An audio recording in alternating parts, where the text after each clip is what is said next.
Have you ever felt like something isn't quite right with the world, but you can't put your finger on what it is? Like no matter how advanced technology becomes or how many choices we have in life, there's still this strange feeling of emptiness that never goes away. We have more freedom than ever, more ways to connect, more content to consume, and yet, we often feel lost. You wake up in the morning, grab your phone, and instantly you're hit with notifications, messages, social media updates. You scroll, you click, you like, you reply. It's nonstop stimulation. But even though it looks like you're plugged into everything and everyone, deep inside, something still feels like it's missing. And you're not alone in feeling that way. A lot of people sense it. This quiet discomfort, this restless feeling in the background of everyday life. It might feel personal, like it's your own fault for not being happy enough, not being productive enough, not being enough at all. But what if it's not your fault? What if this feeling is actually a sign of something bigger, something deeper that affects many people in our time? According to sociologist Zygmunt Bauman, we live in what he calls a liquid society. He used the term liquid modernity to describe our era, a time when everything around us is constantly changing. Nothing stays still long enough to feel safe or stable. Things that once felt solid, like jobs, relationships, values, now feel temporary, fragile, replaceable. Think about how life used to be just a few decades ago. People often had one job for life, stayed in one community, lived by shared values passed down from their parents and grandparents. Of course, those times had their own problems too, but there was a certain structure, a sense of predictability. You knew where you stood. You knew what to expect. Today, things are very different. Jobs disappear overnight. Relationships begin and end with the swipe of a finger. Trends come and go faster than we can keep up. Nothing feels steady. Everything is moving, shifting, being upgraded or replaced. And this constant change doesn't just affect the things we do, it changes how we see ourselves. More and more, life feels like a performance. We're always on social media, in conversations, in our careers. We're constantly presenting a version of ourselves that looks interesting, successful, likable. It's like we're all trying to sell a version of ourselves to the world. We take the perfect picture, write the right caption, make ourselves look happy, confident, and in control. But when the lights go out, when no one's watching, who are we then? Modern society doesn't really give us time to think about that. It pushes us to stay busy, to keep scrolling, to keep working, to keep improving. We're told to keep moving forward, but rarely encouraged to stop and ask ourselves where we're going or why. Bauman's idea of liquid modernity fits this perfectly because just like water, nothing holds a solid shape anymore. Not our careers, not our relationships, not even our identities. Take relationships, for example. In the past, marriage was seen as a lifelong promise.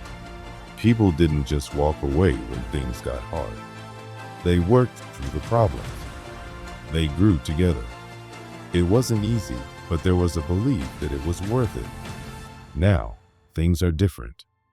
Many relationships end at the first sign of trouble. Commitment can feel like a burden.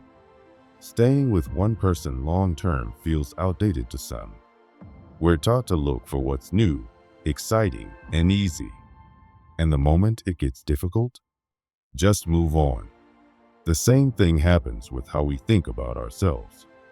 In the past, your identity came from your community, your family, your values.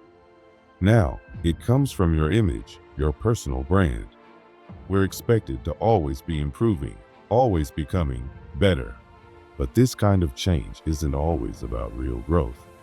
Often, it's just about trying to stay relevant, to be noticed, to keep up. We live in a world where being still is seen as being lazy, where being content is seen as not being ambitious enough. So we keep changing, upgrading, optimizing, not because we want to, but because we feel like we have to. And that creates a lot of anxiety, a constant fear that we're not doing enough, that we're falling behind, that we're not good enough, interesting enough, successful enough. And when your entire sense of self depends on how you appear to others, it becomes very easy to lose touch with who you really are inside. Bauman talked about how modern consumerism has taken over our sense of belonging. Instead of finding identity in connection and community, we find it in what we buy. We don't just buy clothes to wear, we buy them to send a message. We don't just choose phones for how they work, we choose them for how they make us look. Even our experiences, our vacations, our meals, our hobbies have become products we consume just to show the world who we are or who we want to be seen as. But here's the catch. When your identity is based on the things you buy or the image you show, it becomes incredibly fragile. Just like your new phone becomes old after a few months, the version of yourself that you present online quickly becomes outdated. So you update again, and again, and again. You never stop. You never rest. You're always chasing the next version of you. This is one of the reasons so many people feel anxious and lost.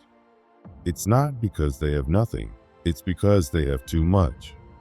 Too many options, too many expectations, too many ways to compare themselves to others. When everything is temporary, how do you commit to anything? When every choice could be replaced by a better one tomorrow, how do you feel sure about anything today? And this way of thinking doesn't just affect how we live, it affects how we love. We've started to treat people like products. If someone makes us feel good, we stay. If not, we move on. We're scared of getting too close because closeness means vulnerability. And in a world where everything can be replaced, being vulnerable feels dangerous.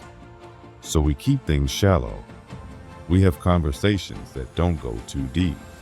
We form bonds that are easy to let go of. We stay where it's safe. But here's the painful truth. Shallow connections don't satisfy. They distract us for a while. They help us pass the time. But they don't touch the deeper parts of our hearts. They don't heal the loneliness that we carry. And that loneliness, no matter how hard we try to hide it, never really goes away. Many of us are running, chasing things, chasing goals, chasing approval, and we don't even know why. We've been trained not to stop. Because stopping means facing ourselves, facing the silence, facing the question, is this the life I truly want? But maybe it's in that stillness where the answers lie. Maybe the answer isn't in chasing more, but in connecting more with ourselves, with others, with something real. Bauman's message isn't just about pointing out what's wrong. It's also an invitation to rethink what really matters. To ask ourselves what kind of life we want to build in a world that's always pushing us to tear things down and start over. Because even in a liquid world, we can still find ways to create something lasting, something meaningful, something true. In today's world, many of us feel a deep, quiet sense of emptiness. We may not always be able to explain it, but it's there, a feeling that something is missing. This isn't just a personal issue or a random emotion. It's a reflection of the world we live in, a world that has become more fluid, fast-moving, and uncertain. Sociologists call this condition liquid modernity. It's a way of describing modern life where everything, from relationships to careers to personal identities, feels unstable, temporary, and constantly changing. In a liquid society, nothing seems to last, and this affects how we feel, think, and live every day. One of the first things we lose in this kind of world is a sense of belonging. In the past, people often lived in close communities where they knew their neighbors, shared traditions, and built long-lasting relationships. Today, most of our social connections are short-term and built around convenience. We make friends easily, but also drift apart just as quickly. If there's conflict or discomfort, it's common to just walk away. As a result, even though we are constantly connected through technology, we rarely feel truly close to others.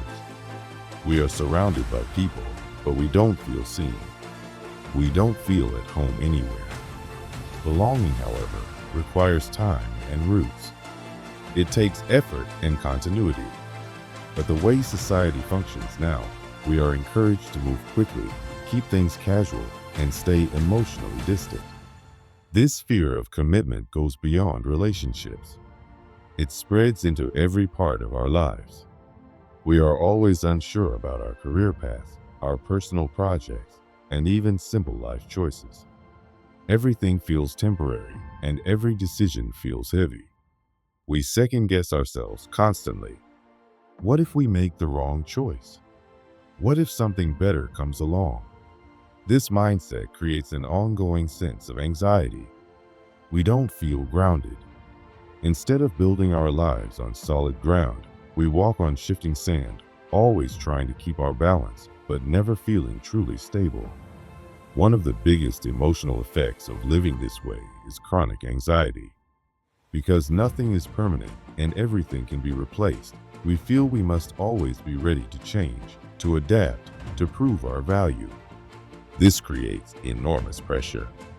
We live in a constant state of restlessness. We are always trying to become better, more impressive, more successful, not for ourselves, but to meet the expectations of a fast-paced world. This kind of living is exhausting. We are expected to keep up, no matter the cost to our mental health. It's like running on a treadmill that never stops. Social media plays a big role in all of this. It has taught us to judge ourselves based on how others respond to us. We post pictures, stories, and updates, and then wait for likes, comments, and reactions. When those responses are slow or small, we feel uneasy, even worthless. It seems silly, but it's very real. We've started to measure our value based on how visible and relevant we are online. If no one notices us, it feels like we don't matter. In a society where everything can be replaced, being ignored feels like being erased. This insecurity also affects how we think about the future. In the past, life followed a fairly predictable path. Grow up, go to school, find a job, get married, raise a family, and eventually retire. While this structure could be limiting, it also gave people a sense of direction. Today, that path no longer exists. We are told we can be anything, do anything, go anywhere. On the surface, that sounds like freedom, but in practice, it often becomes overwhelming. With so many choices, we don't know what to pick. If every option is available, how can we be sure we've chosen the right one? And if we can change paths at any time, why commit to anything? This fear of making the wrong decision leaves us stuck. We put things off. We feel lost. Instead of feeling free, we feel frozen. And then there's loneliness. The more we rely on technology to stay connected, the more disconnected we actually become. We spend hours online, chatting, scrolling, liking, reacting, but when we put down the phone, many of us are left in silence. We've gotten used to shallow connections and casual interactions, but they don't fulfill our deep emotional needs. We may have hundreds of followers or contacts, but very few true friends. We may have constant entertainment, but very little peace. And this makes us feel more alone than ever before. How does society respond to this emotional hunger? With more distractions, more things to buy, watch, follow, and do. We are constantly being encouraged to consume not just products, but experiences, identities, even relationships. Instead of facing our discomfort, we are told to cover it up with business and stimulation. But this only creates a bigger problem. We lose touch with ourselves. We forget how to be still, how to reflect, how to connect deeply with others and with our own inner lives. So what can we do? Is there a way out of this cycle? Can we resist the logic of liquid modernity and build something more real? The answer is yes, but it won't be easy. To resist this way of living means going against the current. It means making choices that feel harder in the short term, but lead to deeper fulfillment in the long run. The first and most important step is to recognize the problem. Many of us blame ourselves for feeling anxious, lonely, or empty. We think we're just not trying hard enough, or that there's something wrong with us.